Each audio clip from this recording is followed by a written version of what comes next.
নমস্কার বন্ধুরা, মানবীর রান্নাঘরে আপনাদের সবাইকে স্বাগত জানাই। আমার আজকের রেসিপি নিরামিষ পেঁপের তরকারি আলু দিয়ে।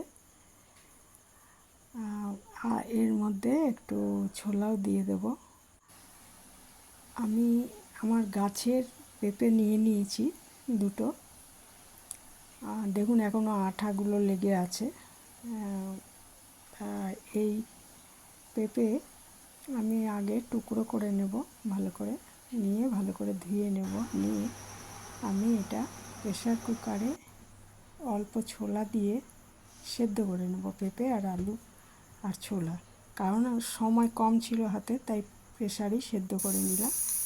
এবারে একটা শুকনো খোলায় একটা মশলা করে নিচ্ছি ভেজে, ওই জিরে, ধনে, দারচিনি আর এলাচ গুঁড়ো করে রাখবো। আর এদিকে ওই কড়াইতেই একটু তেল নিয়ে 2 চামচ মতো তেল নিয়ে জিরে আর তেজপাতা ফোড়ন দিয়ে দিয়েছি।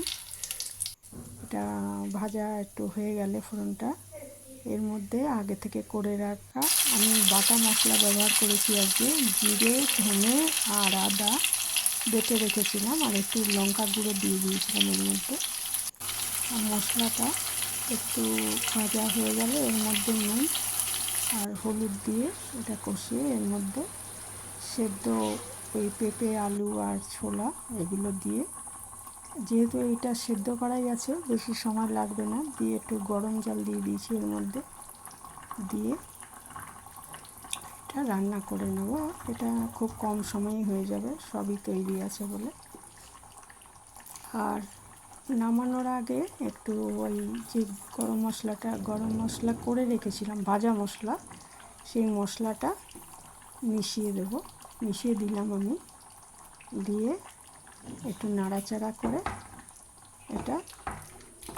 করে নিলে এটা তরকারিটা তৈরি হয়ে যাবে। আর আপনারা ইচ্ছে করলে এতে আমি নুন দিয়েছি 1/2 চামচের একটু বেশি, ইচ্ছে করলে আপনারা এর মধ্যে 1/2 চামচ চিনি দিতে পারেন। আর যারা চিনি পছন্দ করেন না বা খাওয়া বারণ, তারা চিনিটা দেবেন না। এইভাবে আমরা সুস্বাদু পেঁপের তরকারি তৈরি করে নিতে পারি। ভাত রুটি দুটোর সাথেই ভালো লাগে।